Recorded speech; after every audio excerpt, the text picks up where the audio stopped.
I'm Robert Schachter, and I'm sitting here with Dr. David Burns as part of the ABCT series of meeting and getting to know the pioneers, the people who really started the whole cognitive therapy and behavioral therapy movements.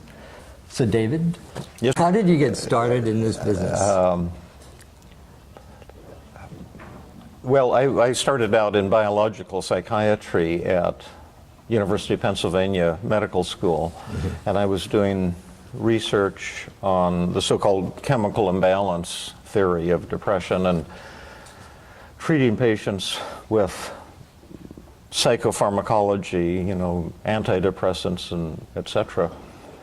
And I had two problems with it. One, our research seemed to be indicating pretty clearly that this chemical imbalance theory of depression was a false theory. It isn't true that depression is due to a deficiency of brain serotonin. I don't think we know what the cause is, but I think we can say pretty clearly that this theory that's been dominating biological psychiatry is not a true theory. And in addition, I was giving out antidepressants, tons of them, to my patients. I had many, many depressed patients, and I saw very few of them responding with complete recovery to antidepressants.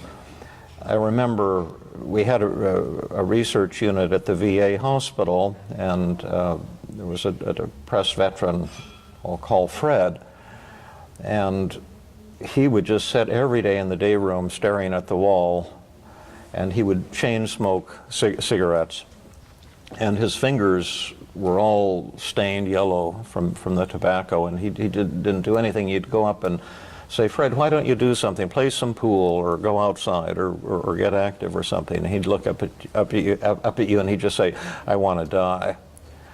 And it was kind of heartbreaking, and at one point he had a heart attack, and we had to switch him over to the coronary care unit. And he survived, and they sent him back to our depression unit, and he was bitterly disappointed that he hadn't died. And finally, they decided to give him electroconvulsive therapy, because all the antidepressants that we were giving, we had experimental antidepressants, we had all kinds of stuff, and nothing was working.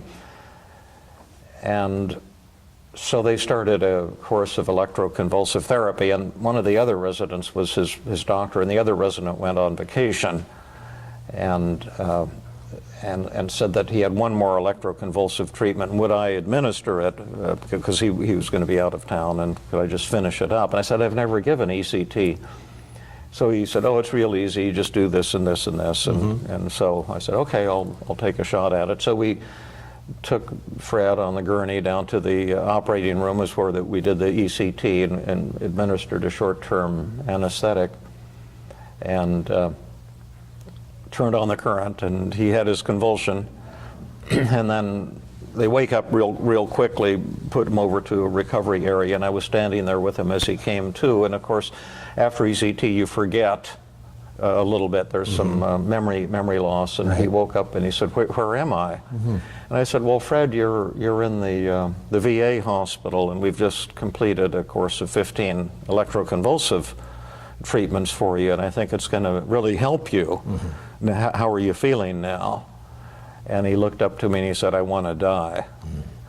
And I just felt kind of crushed, because it wasn't just Fred, it was almost every patient I was treating. We were throwing the book at them from a biological psychiatry point of view, and I had very few who were improving much, and almost none who were going from depression to joy, which is what I wanted. And I was looking around for maybe some form of psychotherapy to supplement this, and the department chairman said, "Well, there's this new thing called cognitive therapy. There's this guy Aaron Beck, and it's based on the idea that negative thoughts cause depression, and you can train patients to think differently, and maybe you should check that out." And I said, "Oh, that sounds so ridiculous. And I've seen Beck, he looks goofy, wears a bow tie, and it sounds like the power of positive thinking, and I know my patients are way too severe for any goofy stuff like that." And the department chairman says, "You're probably right, but why don't you go and do this weekly seminar and try it out with some of your patients, and then you can prove to yourself that it won't work." And I said, well, that's not a bad idea. So I started going to his weekly seminar, and he'd always say, there was only about 5 people in the world at that time who were doing or learning cognitive therapy. And I would always describe some real severe patient at the beginning of the seminar. He'd say, does anyone have any really tough patient? I'd say, well, I have this patient who's going to commit suicide tonight if I don't come up with something this afternoon. And they'd say, oh, let's work on David's case. And then I would present the case, and he always had really neat ideas, you know, and then I always told the patient I'm going to present this, and then they say, what did Dr. Beck say? And I say, oh, we should try this or this or this. Right. And lo and behold, the technique started working. And I couldn't believe it. And patients that I had been stuck with and who had been depressed for years began to turn the corner on their depression. And I said, wow, this might be for real. And I got deeper and deeper into it, and eventually I gave up. I had a grant to stay on a tenure track to be a full-time researcher. I had a 5-year grant from the federal government to develop a brain serotonin research laboratory at the medical school. And eventually I said, you know, I don't want this. I don't want to do this. This isn't ever going to lead anywhere. And I just sent the money back. And I said, I don't want to stay and be a full-time researcher. Instead, I went into private practice. I stayed on the voluntary faculty. I did volunteer teaching. Right. And I put my energy into learning and then developing cognitive therapy. And it was an agonizing decision at the time because they put tremendous pressure on me not to leave and to stay on the faculty.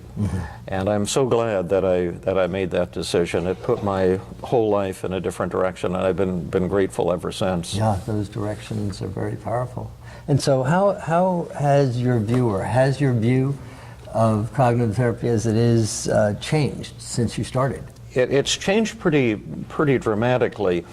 I'm still an enthusiast for cognitive therapy, and I use it every day. But as I got deeper and deeper into cognitive therapy, I found that, just to simplify it, there were kind of 2 categories of patients. There were those who responded really quickly and amazingly. They loved the techniques. I developed some pretty powerful techniques like externalization of voices and the acceptance paradox and the downward arrow techniques, and a lot of really cool techniques. Beck had his techniques too, examine the evidence, and the Socratic method. And there were those patients that they would take to it worked well for them, they would have a dramatic and complete elimination of symptoms. But there were other patients who seemed to fight me and to yes but me. Right. And they seemed almost opposed to getting better as opposed to working together. Often they had borderline personality disorder, but it could have been any diagnosis. And I began to do research, although I was a clinician, collecting data longitudinally from my clinic in Philadelphia over time and measuring things to see if we could identify the ingredients of therapeutic success or failure. What were the things that really caused people to recover quickly, and what were the things that maybe caused therapy to fail? Right. And we isolated some variables and modified the therapy dramatically, and we've come up with something new called team therapy, and you could think of team therapy as cognitive therapy on steroids. And essentially what it amounts to is putting a motivational front end onto cognitive therapy. We've learned to bring subconscious resistance to conscious awareness and to melt it away before we try any cognitive techniques or behavioral techniques or psychodynamic techniques or whatever to change the way the patient thinks, feels, and behaves. And this has led to what we believe is a significant advance or breakthrough in psychotherapy. Yeah, well, there are very powerful results of it, I've seen. And so addressing that resistance first is an important part of this. Yeah, it's absolutely crucial, and it wasn't taught as a part of cognitive therapy. Beck always gave lip service to the idea you have to have an agenda and work with the patient as a team. And even people ever since Freud have said, you've got to deal with resistance. But no one ever told me what resistance was or how to turn it, Right. turn it around. And that's what we've developed essentially as a new way of categorizing resistance, seeing what we've developed the 8 most common patterns of therapeutic resistance, and then found ways of bringing them to conscious awareness the first time we work with the patient, and then melting them away. And what we've learned is that when there's no resistance left, the cognitive techniques, behavioral techniques, any kind of techniques you're working become vastly more effective, vastly more powerful. It's been really remarkable. We have to do a good outcome study to prove this, and a colleague at Stanford is developing one now, Dr. Kim Bullock. But I've been doing a trauma workshop for the past couple of years, and in the trauma workshop, and here in the intensive that we've been doing here in the South San Francisco Conference Center, I do a live demonstration, and I generally work with someone who's had horrific traumas, you know, repeated rapes, violence, just horrific things. And often the patients have had maybe 20, 30, 40 years of failed treatment for depression. And in the live demonstration, I set aside 2 hours to treat the person while the audience watches and explain how the new team Tell us what team therapy means. works. Tell us how team works. They're Yeah. TEAM. Yeah. Well, let me first finish my long-winded story. But what I was going to say is in every one of those, I'd say the last 40 or 50 people that I've treated have had a complete elimination of symptoms in one session. And if you had said that was possible 10 years ago, I would have said you were crazy. No, it's remarkable. I used to see this occasionally. Now I see it almost every single time I work with somebody, and that's why to me this feels like something new and quite different. Now we can get back to whatever you were saying. Well, you described team. Yeah. Tell us what team is. Well, T stands for testing, and we have to thank Aaron Beck for bringing in the concept of testing. His Beck Depression Inventory in 1964 was really the first time someone said you can actually measure depression in a reasonably precise way. And I never had a patient in my whole career that I didn't measure at least one thing at every single therapy session. And I started measuring, I would say, in 1975 when I started doing clinical work. And then over the year, and that's been fantastically helpful. Most therapists do not measure. My former colleague from my residency class, John Rush, who became a prominent biological psychiatrist, and he was the first author on the first article on cognitive therapy. It was Rush and Beck and others when they did the first publication in the first edition of Cognitive Therapy and Research. And he has recently been talking about, he did a grand rounds at Stanford, and he said that psychopharmacology and psychotherapy are the measurement-free zone. That people think they can treat without measurement. We don't see that in any other area of medicine. When you go to the emergency room, you get x-rays and blood tests and blood pressure and EKG. We're measuring things. And what I've always believed, is that you cannot do meaningful psychotherapy without measuring. And now we have, with team therapy, we measure. I've developed ultra-short, highly accurate scales to measure depression, suicidal urges, anxiety, anger, and other variables. And we have patients sit in the waiting room before each session begins and take a test. How are you feeling at this moment? Right. How depressed are you? How suicidal are you?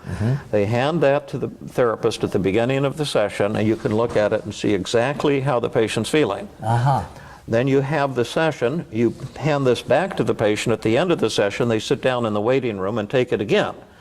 And how are you feeling right now? And then you can look at those ratings. The patient goes home, they leave you the test, and you can see exactly how effective or ineffective you were in every session for the first time. It's like having an emotional x-ray machine. Yeah, or you take their emotional pulse before and afterwards. That's right. And so you can really see exactly what and where they are and before and after. Yes, they also rate you on therapeutic empathy. how warm and caring you were. Now, what's the purpose of that? Well, the purpose of all the measurements is the same, that I've done some research to see how accurate are therapists' perceptions of how their patients feel and how their patients feel about them. And the studies and other published studies indicate that therapists' perceptions are less than 10% accurate. The study I did at the Stanford inpatient unit, the therapist perception of depression was only 3% accurate. The perception of suicidal urges was 0% accurate.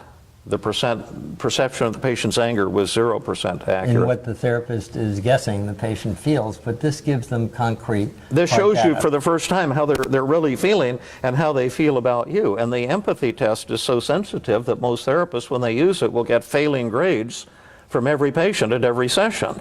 Because they're not being empathetic. Yeah, they think they are, but they're not. Their empathy skills, as the Buddha so often said, suck. And therapists think they're very empathic, but their skills really are So poor. when you get that feedback, what is it that you do with it?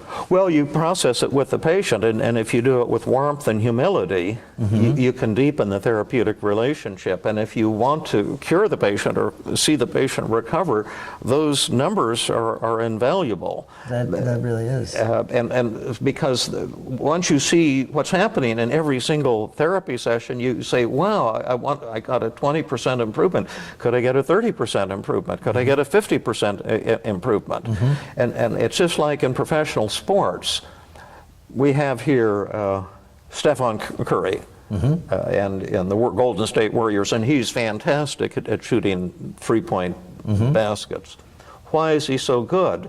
Well, of course, he practiced, he's got aptitude, he's motivated, but the fact is, he can see when the ball goes through the net. Right. And if he couldn't see that, he never would have improved. So he gets that feedback. The feedback. But therapists can't see when the ball goes through the net because their perceptions of what happens in the session are not the same as the patient's. So it makes it much more accurate, much more in touch with the patient. Yeah, and so if your goal in therapy is to cure people, to heal people, this allows you to see if you're getting that job done. And if you're not, and if your ego isn't so big that you can't tolerate your failure, you start to learn what works and what doesn't work. And that is what really led to the evolution of team therapy. We began to see things that were important to rapid recovery and things that weren't important. So that's the first step. And what does the E stand for? Well, it stands for empathy. And well, everybody's empathetic. Right? Yeah, everyone thinks they are. Carl Rogers said that empathy is the necessary and sufficient condition for personality change or emotional change or whatever.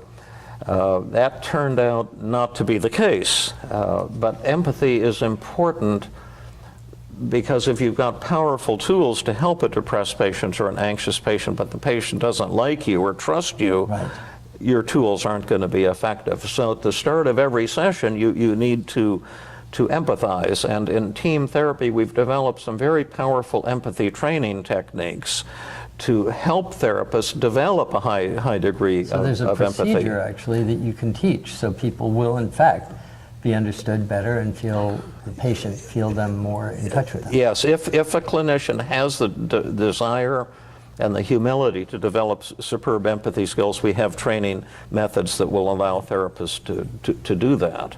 And that's part of this whole system. Yeah, but we don't expect too much from the empathy. I published a study in the Journal of Consulting and Clinical Psychology looking at the causal effect of empathy on recovery from depression. There have been a lot of correlational studies, but the causal analysis is difficult because there's this potential circular causal loop. Empathy could cause improvement in depression, but improvement in depression could lead to better empathy. Oh, that's interesting. And so no one's been able to figure that out. And I worked with a psychologist, Susan Nolan Hoeksema, and a statistician at Harvard, Professor Gary King. And we did the first causal analysis. Does empathy actually cause improvement from depression? And we reported that the good news is it does have a causal effect, a direct causal effect on reducing depression. The bad news, it was just a small effect. So you might get a person's... Not enough. No, not enough for complete recovery. You might get depression down 10% or 20%, but that's about it. You're going to need much more than just good listening skills. And then what does the A stand for? Yeah, that's the newest part of team therapy. It stands for agenda setting, or what we call paradoxical agenda setting. Mm-hmm. And what is that? Yep. Well, that's where you find out what, if anything, the patient wants help with, and then if the patient says, "Oh yeah, I'd really like help with my depression," you bring the patient's resistance to conscious awareness. This was never part of cognitive therapy training or any training I had, but you make the patients aware of all the reasons why they might not want to recover from depression, why they might not want to talk back to their self-critical thoughts. And the reasons are not what most people think. It's in textbooks you say, oh, the person's afraid of change, or they want to feel sorry for themselves, or some such thing. But it turns out that the reasons that people get stuck in depression or anxiety is the most beautiful part of them. It's an expression of their value system. For example, the depressed patient may be telling himself or herself, well, like the video that I showed at the intensive this year, working with a woman who let her daughter go out and play when she was 12 years old, something she had done every night since her daughter was 4 or 5, and go out after dinner and play. And her daughter said, "Can I go out and play, Mom?" And the mom said, yeah. She was a little unsure and a little late, but yeah, go on out and play. And then there were some boys there who had a high-powered pellet rifle, and they shot her in the face. And it hit on her tooth, and her tooth exploded, and caused, she had to have a tremendous amount of surgery. She was traumatized, had to have years of psychiatric treatment for her depression and trauma. And then the mother, who is a very fine psychologist, attended the intensive and did a live demonstration. We made a video of it. And she had had 9 years now, the mother, of guilt and shame and depression because of her negative thoughts. And she's been telling herself, I never should have let her go out and play. I'm a bad mother. I can never allow myself to be happy because my daughter is still suffering. Blamed herself so much. Yeah, yeah. And then before we helped her turn these thoughts around, I say, suppose we have a magic button, or suppose a miracle happens today. What will happen? What would you hope for in this session? And she said, well, I don't know if it's possible, but if all this guilt and shame and anxiety and depression and hopelessness and rage would disappear. I said, well, we can probably arrange that tonight. Well, I can't guarantee it, but it could happen. I predict it probably will happen. Here's a magic button. If you press this magic button, you'll be instantly cured with no effort. Would you press that button? Sounds pretty good. Yeah, I'll press that button. And then we say, well, I can think of a lot of reasons not to press that magic button. What do these negative thoughts and feelings show about you that's beautiful and awesome? Now, patients had never thought about their symptoms like that. We were trained to think about them as psychopathology, right? Yeah. And so we started making a list, and she had no idea how to do it at first, but she got on board pretty fast, and she said, well, maybe my depression and my self-criticism shows my love for my daughter.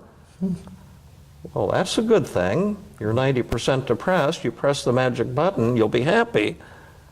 Do you want to be happy about the fact that your daughter was shot in the face? Do you see what I mean? Sure, yeah. This sadness that you feel shows something beautiful. Really a sign of her love. Yeah, it's a beautiful thing. And the self-criticism shows that I have high standards. Sure. Oh, do you have? Yes, I have high standards. Have they motivated you? Tremendously. Have you accomplished a lot? A tremendous amount. So let's put, I have high standards. They've motivated me. I've accomplished a lot. You're anxious all the time. You press the magic button, your anxiety will disappear. Oh, so you want to be free of anxiety? Now, what happened the last time you let your guard down? She went out and got shot. The anxiety serves a purpose. Yeah, it's your love for her. You're protecting your daughter. And all of a sudden there's a switch in terms Yeah. of how you see your own feelings. Yeah, that's right. And you suddenly see, wow, all these negative thoughts and feelings that I've been taught by society or some chemical imbalance in my brain is actually the most beautiful part of me. And you sell the patient, you become the patient's subconscious mind and sell the patient on remaining the same. And the paradox is when you do that, suddenly the resistance disappears and the patient wants to change. And then we have this thing called the magic dial. Let's not bring all these to zero. What would be a healthy amount of depression? It's 90%, and your daughter was shot in the face. How depressed would you want to feel? And she said, oh, well, maybe, I don't remember the exact numbers, but maybe 20% would be enough. So they keep enough to represent what that depression really means. Yes, the beautiful. Not enough to feel bad. Yeah, that's right. And so, okay, well, she said, oh, let's lower the depression to 20. And then how anxious would you want to be? How much anxiety do you need to protect your daughter? Oh, well, 15 would be enough. It's 100. Let's lower it to 15. How ashamed do you want to feel? Right. And she said, oh, gosh, shame sucks. Let's put a 0. Do you see? And so now what you're doing, and the patient re-rates every emotion, what would be the ideal amount? And then what you've done, you've made a deal with the patient's subconscious mind. Right. That will lower to this level, but no lower. Right. Now the patient is free to work with you as a partner. They don't need to yes but you or Because fight the with you. resistance is their desire to hold on to that because of what it represents. But Yes, and we've honored that. We're honoring that. then they can let go of it. Yeah, and then we come in with powerful techniques, the conventional things like identify the distortions, the externalization of voices, the acceptance paradox, the paradoxical double standard technique. And what happened with her and what happens with most patients, it took about 45 minutes to get up to this point in the session. Yep. Keep in mind, this is an extended session. We're not going to be limited to 50 minutes. Right. We've got 2 hours. And then it took at that point about probably 10 minutes for her to completely crush the negative thoughts. That's impressive. Yeah, and this is what I see almost every single time I work with somebody, and then re-rate at the end. And the funny thing is those goals that they have disappear. That's just like a temporary illusion. Because once they can really destroy the thought is gone. Yeah, and then the goals change, and she that rated all of her feelings not only is 0, but some of them negative. She said her shame went from plus 90 to minus 1,000. And that's team therapy. And so the methods part, I guess, is the M in team. Yeah, and a lot of those are cognitive techniques. There's psychodynamic techniques you can use. There's behavioral techniques, exposure techniques. There's spiritual techniques. There's uncovering techniques. I'm heavily cognitive because of my background in cognitive therapy, but I really use techniques. You can use techniques from any school of therapy. The methods part of the model is not limited to this or that school of therapy. So that's a quick overview, and at the end of the session you test them again and see how you did. And that's how your work's evolved to this point. Yeah. And so in terms of the research you've done and do, how does that inform your therapeutic approach? Well, it's informed me a lot. Now, I can't promote myself as a heavyweight researcher the way back, and so many others are. I've been a clinician surviving in private practice, but I've collected data longitudinally over time, and I've used structural equation modeling techniques that allow you to kind of dissect cause and effect relationships out of data collected over time. Right. And the research has helped me in 2 ways. It's shown me what's important and what's not important. Like a lot of the things that cognitive therapists believe and therapists from other schools have thought, when I've done causal modeling of it, I found out that's not true, that the data isn't there. Like cognitive therapists believe that like perfectionism causes depression or neediness, love addiction, and that if you change those belief systems, the depression will go away. Right. And this is classic cognitive therapy. And the research that I did, and again I published in Journal of Consulting and Clinical Psychology, My research showed that that theory is a false theory. That the self-defeating beliefs and the depression go up and down together. That's true, but they're not causally linked. There's some third variable impacting both of them simultaneously. And so that research then contributes to your... Well, I say, yeah, maybe that's not the causal factors we need to be looking for. And then empathy wasn't the causal factor. That's not going to cure people. But I found a causal factor that had a massive causal effect on changes in depression. And that was a scale I developed called willingness. How and what it amounts to in a nutshell, without going into all the history of the research on it, the scale really asked, how willing would you be to do psychotherapy homework between sessions? What would it be worth to you to recover? How much work would you be willing to do? I measured all kinds of scales, like behavioral scales, cognitive scales. They had no causal effects on changes in depression, but this willingness scale had a massive causal effect. How much someone was willing to do the work they needed to do to get better, and you could assess that. Yes, and we've validated that in about 5 different databases, and each one, it had a massive causal effect on recovery from depression. We've looked at it with inpatients, with outpatients, a variety of settings, but that scale, which a patient can complete in 15 seconds at the initial evaluation, will tell you right away who's going to recover and who isn't. So that research got incorporated into your theory? Yes, that's what led to the paradoxical agenda setting, since motivation is so important.